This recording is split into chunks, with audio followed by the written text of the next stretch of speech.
Welcome to vpod.ai. Today we are taking a deep dive into, well, basically the engine room of modern artificial intelligence. We know you're seeing new papers, new models, just this constant flood of terminology, everything from vector databases all the way through to quantization. So our mission today is to try and demystify maybe 14 of the most essential concepts, the kind of stuff that engineers, researchers, or even sophisticated users really need to grasp to understand what's being built and, maybe more importantly, why these AI systems act the way they do. Exactly. It's about getting that mental map right. Honestly, if you can get your head around these, say, 14 core ideas, you can probably cut through, 90% of the hype. And you can actually talk fluently about how this stuff really works under the hood. Okay. Sounds like a plan. But before we dive into the very first concept, a quick thank you to our sponsor for this deep dive, Stonefly. They're leaders in enterprise storage, backup and disaster recovery, AI storage, and cloud solutions.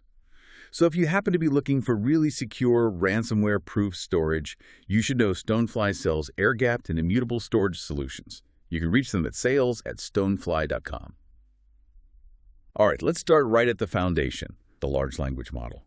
The LLM, if we strip away all the marketing, all the noise, what's the simplest, most fundamental definition? Yeah, it's actually, it's pure statistical prediction when you get right down to it. An LLM is just a really, really huge neural network, and its main job, its only foundational job, is to predict the next word, or technically the next term, in a sequence. So you feed it like all that glitters. It's not gold. Because statistically, that's the most likely thing to come next based on all the text it's been trained on. Think of it as like an incredibly sophisticated autocomplete, just scaled up massively, billions of parameters huge. That seems almost too simple. But okay, prediction is the goal. How does it start? The very first step has to be understanding the input, right? Yeah. We read words, but you're saying the model doesn't. Which brings us to tokenization. That's right, tokenization. It's the process of breaking down the input text, your prompt, whatever, into these discrete, meaningful chunks. We call them tokens. And it's a bit more clever than just splitting words by spaces. Right, because it needs to understand structure, like parts of words. Exactly. Take a word like glitters or maybe eating. The tokenizer might break glitters into glitter and the suffix opers. Why do that? Efficiency, mostly. Think about it. If you represent glitters as 2 tokens instead of 1 whole word, and you do that across a long text, you end up with fewer total items in the sequence. Fewer tokens means less work for the model. Massively less work. Fewer tokens mean faster processing, what we call inference, and lower computational cost. This kind of compression, it's actually critical. It's part of what makes these huge models even usable, commercially viable. Okay, so we've got these efficient tokens now. But they're still just strings of characters. How does the model know what they mean? How does it connect, say, shimmers with flickers or glows? Ah, that's the next piece. Vectors. Every single token gets assigned a vector. There's like a coordinate. Essentially, yeah, a coordinate in this enormous high-dimensional mathematical space, hundreds, sometimes thousands of dimensions. And the beauty of this, the real benefit, is geometric. Meaning things that are close together in this space have similar meanings. You got it. We basically cluster the language. Words or tokens with related meanings like your shimmers, flickers, glows. They get mapped to points that are close to each other in this vector space. Then words with very different meanings are far apart. Far apart. This is how the model gets beyond just looking things up in a dictionary. It starts to grasp the semantic relationships, the inherent meaning woven into our language. Right. Tokenization chops it up efficiently. Vectors give it meaning. But language is tricky. Ambiguity is everywhere. How does the model figure out if, Apple the fruit or Apple the company? This sounds like a huge challenge. It was. And the solution was a major breakthrough. It's called the attention mechanism. Attention basically solves this ambiguity problem by looking at the context. It weighs the importance of all the other words in the sentence relative to the word it's currently focused on. So let's take that apple example. If the sentence is, I ate a tasty apple. Okay, the attention mechanism sees tasty nearby. The vector for tasty is, near other food-related words. So attention effectively pulls or nudges the vector for apple towards that cluster of fruit, word banana, pear, guava, stuff like that. And if it sees Apple's quarterly revenue? Then words like revenue, quarterly, maybe stock, those contextual vectors pull the Apple vector over towards the cluster where you find Google, Meta, Microsoft, companies. It uses the neighborhood, the nearby vectors, to push the ambiguous word into the correct semantic zone. It refines the meaning based on context. that makes sense. But processing all that context, understanding those relationships, that requires seeing tons of data, right? Training data. Now, traditionally, training AI meant supervised learning humans painstakingly labeling data. This is a cat. This is not a cat. Doing that for language at the scale needed for an LLM seems impossible, or at least impossibly expensive. Totally impractical, which is why the next big idea was crucial. Self-supervised learning. This was, honestly, an architectural masterstroke. It unlocked the scalability we see today. Self-supervised means the model learns from the structure of the data itself without needing explicit human labels for every single bit. So the data provides its own tests, in a way. Exactly. The model might be given a sentence with a word blanked out, and its job is to predict the missing word. Like, the quick brown fox jumps over the lazy, predict dog. Or like predicting the next number in a sequence. 5, 4, 3, 2, predict 1. Precisely. Or in text, maybe it sees a 2 and learns to predict brute. It generates its own learning challenges from the input data. This made training vastly cheaper and scalable. It's so powerful, we're now seeing the same idea used in image models they learn by predicting missing patches in pictures. Okay, so we have attention for context, self-supervised learning for scalable training. What's the actual engine that uses these? We often say LLM, but that's the product, right? Like the car. What's the specific engine design? That engine is the transformer architecture. The transformer is the specific algorithm, the blueprint that really made modern LLMs possible. It's what allows the model to process whole sequences of text pretty much in parallel, thanks heavily to that attention mechanism we talked about. Architecture-wise, it's basically stacks of these attention blocks combined with feed-forward neural networks, layer upon layer. And stacking them gives it depth. The first layer figures out the basic word, meanings using attention. Right, disambiguation. But the subsequent layers, they go much deeper. That's where the really complex understanding happens. They start finding subtle relationships like sarcasm or tracking dependencies across long sentences, making inferences. It's not just about knowing glitter and layers. It's the later layers that might let a model infer that if a crane was hunting a crab, then maybe the crab is fearful. That requires layered reasoning. So now we have this powerful general-purpose LLM built on the transformer. But businesses often need something more specific, like they need a model that speaks fluent medical jargon or understands internal company procedures. How do you specialize it? That's where fine-tuning comes into play. You take your general base model, the one trained on the whole internet, and you continue training it, but this time on a smaller, very specific data set. Often this data set is made of curated question and answer pairs relevant to the domain you care about: medicine, law, customer service, whatever. And the goal isn't just adding knowledge. Not primarily. The main goal of fine-tuning is usually to shape the model's behavior, to force it to respond in a certain way. Like adopting a specific personality or tone. Exactly. Or using the right technical terms. Or, really importantly, teaching it to say, I don't know, when it doesn't, instead of just making something up, hallucinating. Fine-tuning is about embedding a desired style or set of constraints on the output. Okay, but fine-tuning is static, right? You do it once, maybe update it periodically. But what if information changes constantly? Like, my company's terms and conditions update weekly. I can't afford to fine-tune a giant model every single week. How do we give the LLM access to real-time dynamic knowledge? Ah, right. That's a different challenge. And it's solved by a different technique. Retrieval-augmented generation, or RAG. This is really key for practical deployment. Fine-tuning installs behavior. RAG provides up-to-date knowledge at the moment you ask the question. And this is often used alongside something called few-shot prompting. Are they related? They can be used together, but they're distinct. Few-shot prompting is simpler. You just include a few examples of the kind of input and output you want right in the prompt you send to the model at inference time. It helps guide the format and quality. So, like showing it examples. Yeah, but RE is more powerful for knowledge.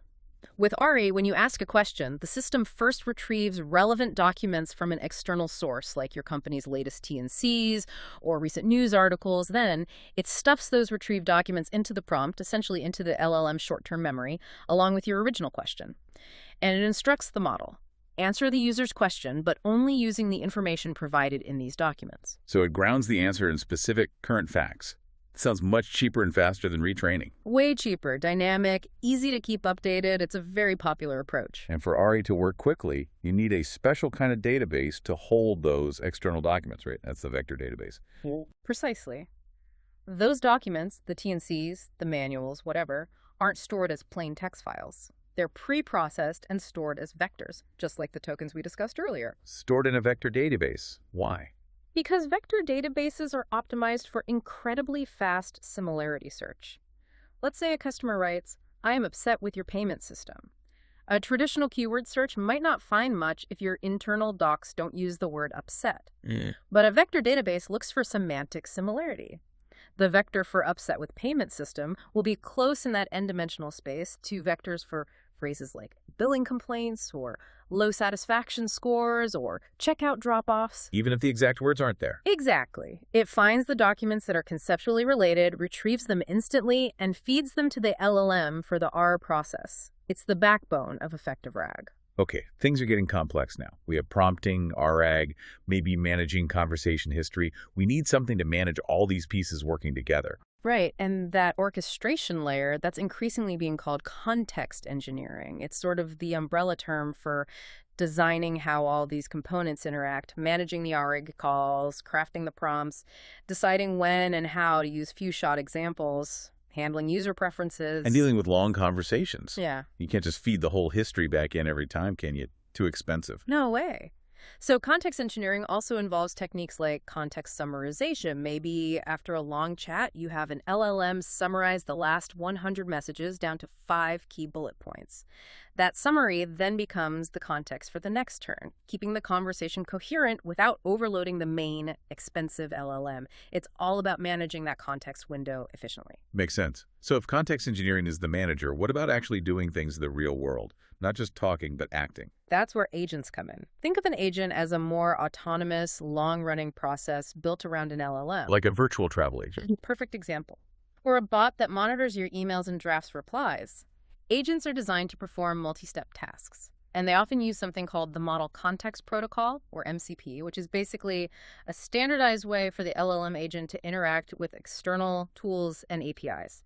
So instead of the LLM just telling me to check the Air India website for flights? Right. The agent using MCP could potentially go to the Air India API directly, search for the flight, interact with the booking system, maybe even complete the purchase if you authorize it, and then report the confirmation back to you. Wow. So the model becomes an actor, not just a speaker. Exactly. It can take actions, which of course makes it even more critical that its actions align with what we actually want. Which leads us to, how do we teach it good behavior, especially when it's complex? This brings us to reinforcement learning with human feedback, or RLHF.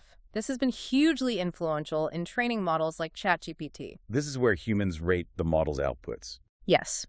Typically, the model generates 2 or more possible responses to a prompt.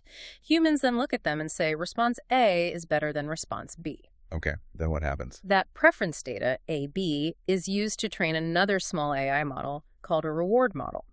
The reward model learns to predict which kinds of responses humans are likely to prefer. Then, during the main LLM's training, you use this reward model to give the LLM a score for its outputs. The LLM is trained, using reinforcement learning, to maximize this predicted human preference score. So it learns to generate answers that will make the human raters happy, essentially. That's the goal. It's incredibly powerful for aligning the model's behavior with human expectations and making it more helpful, harmless, and honest, but it has limitations. Oh, what's the catch? The catch is that RLHF optimizes for observed preferences, for what looks good statistically based on past ratings. It doesn't necessarily teach the model a true, deep understanding of a world or, say, fundamental physics or logic. Can you give an example? The classic one is the coin flip. Imagine a fair coin lands heads 6 times in a row. A human knows the probability of the next flip being heads is still 50-50. The past doesn't influence a fair coin. Right. But an LLM trained with RLHF on sequences like this might learn that statistically, after seeing 6 heads, predicting another head often gets a positive reward in the training data. So it might predict heads again, not because it understands probability, but because that prediction path has been reinforced as preferred in its history. It optimizes for the pleasing pattern, even if it violates a fundamental rule. It lacks an internal conceptual model of fairness or randomness. It just sees the statistical correlation in the training signals. Precisely. It's a magnificent statistical predictor, but it doesn't build that underlying mental model of how the world works. That's a really important distinction. Okay, before we move off training completely, there's one more technique that seems simple but effective. Chain of thought prompting. Yeah, chain of thought, or COTI.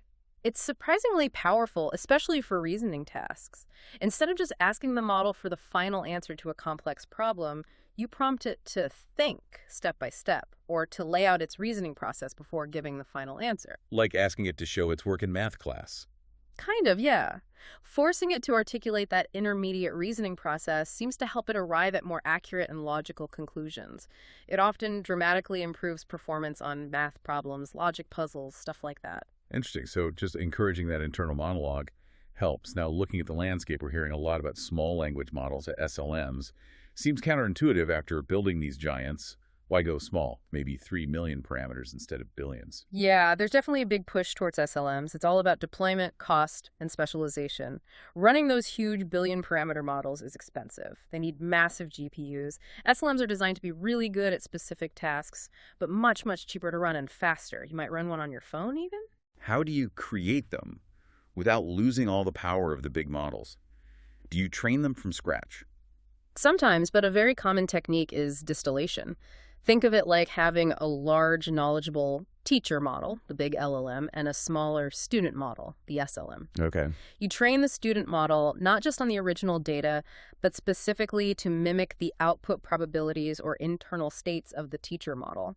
The student learns to approximate the complex behavior of the teacher, but within its much smaller architecture. So you're condensing the knowledge and the learned behaviors into a smaller, more efficient package. Exactly. Distillation is key for getting specialized AI capabilities deployed widely onto edge devices, into specific applications, without the huge cost of the giant models. All right, one final step. We've trained our model, maybe distilled it, it's ready to go into production, serve users. Is there one last optimization engineers do? Yes, almost always for production deployment, especially at scale, quantization. This happens after all the training and fine-tuning is done. It's purely about optimizing for inference cost and speed. What does it involve? It involves reducing the precision of the numbers the model uses for its internal calculations, its weights. During training, these weights are usually stored as high-precision numbers, like 32-bit floating point numbers. Quantization converts them to lower precision, maybe 16-bit, or very commonly 8-bit integers. Wouldn't making the numbers less precise hurt the model's performance, like significantly? You'd think so, but remarkably, you can often quantize down to 8-bit, sometimes even lower, with only a very small, often negligible impact on the actual quality of the model's output for many tasks. And the benefit is? Huge savings in resources. Going from 32-bit to 8-bit cuts the model's memory footprint by 75%. Wow, okay. That means you can fit the model onto much smaller, cheaper GPUs or serve more users with the same hardware. It dramatically reduces the cost of running the model in production. It's a crucial final engineering step for efficiency. We have covered a ton of ground today. Seriously, from the absolute basics of LLMs as next-term predictors. All the way through tokenization for efficiency, vectors for meaning, attention for context. Self-supervised learning for scale, the transformer engine, fine-tuning for behavior, RAG for real-time facts. Vector databases enabling RAG. Context engineering orchestrating it all. Agents taking action. RLHF teaching preferences but lacking world models, chain of thought improving reasoning. And finally, SLMs and distillation for efficiency, and quantization squeezing out the last bit of cost savings for deployment. Hopefully, having this map, this vocabulary, helps you cut through the noise and really understand the mechanics behind the AI headlines. It really should. Knowing these pieces lets you see how they fit together, what the trade-offs are, and where the real innovation is happening versus just, hype. What strikes me most going through all this is that point you made about RLHF and the coin flips. These models are incredibly powerful pattern matchers and statistical predictors, optimized by human feedback. But they fundamentally lack that ability, at least currently, to build a genuine internal causal model of how the world actually works. They don't understand the underlying physics or logic in the way a human does. Which leaves us with a really critical question, I think. Absolutely. And it's the question maybe you, the listener, should mull over. If the AI can't truly build a mental model of the world's fundamental rules, if it's ultimately relying on sophisticated pattern matching and statistical prediction based on reinforcement, how far can we actually push its capabilities? Where's the limit before it starts generating outcomes that are incredibly elegant, statistically plausible, preferred by raters, but just fundamentally factually wrong about the world? A deep and slightly unsettling thought to end on. Thank you for joining us on this deep dive into the AI engine room. We'll catch you next time on vpod.ai.